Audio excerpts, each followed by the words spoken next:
They are some of the most fierce, most feared soldiers in the world. A lot of people in the United States, in Europe, everywhere in the world, they still believe that we are some crazy radicals, that we are barbarians. But these Chechen fighters shared this video from the front lines, evidence, they say, that reputation is wrong.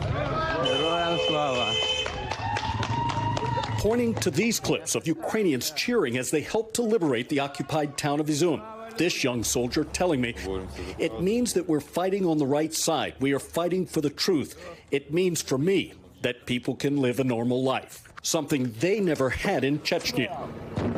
Decades of resistance ending with Russian troops taking control of their ravaged homeland. They destroy each Chechenian village, each Chechenian city, and we don't have any family who don't lost brother, mother, sister, father, grandfather. That loss and horror mirrored in the battered towns and villages, the constant attacks and atrocities unfolding in Ukraine. The commander of the unit, now leading troops to war for the third time against Russia, and never more confident that they will win, saying, we are surely going to, because the whole world is behind us and supports us. There is, though, little if any support from the place they were forced to leave. I'm not happy that people with same blood, with same language dying on the other side. Thousands of Chechens have been drafted or volunteered, now fighting alongside Russian troops, highlighted by the leader of the Chechen Republic's threatening comments this weekend in support of Vladimir Putin. Traitor is more dangerous than Russian soldiers, because this traitor, he traitor our nation, he traitor our culture, and he just want to killing all of us. They are willing to risk their lives for that culture, and they say, an even bigger cause. We fight for our freedom. All right, Jay Gray joins Top Story tonight from Kyiv. So, Jay, how many of these Chechen soldiers are there fighting alongside the Ukrainian soldiers?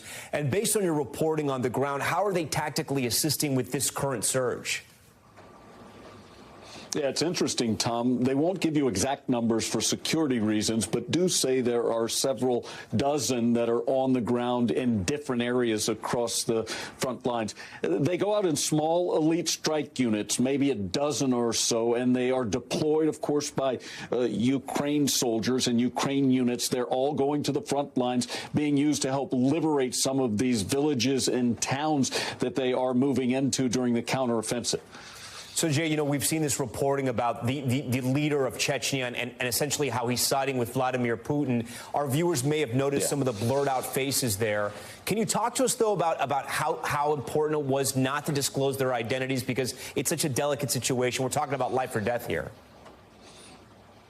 We absolutely are, Tom. And one thing that they made clear is it's more for the protection of their families or their extended families, some who still may be in Chechnya, and they want to make sure that they protect their families wherever they may be. And, of course, obviously, they don't want to give up their names or identities either, because they know so many people that are involved in this fight. So it's all security. But, again, they stress repeatedly it's about their extended families and concerns about what may happen to them if it's known that they're fighting for Ukraine.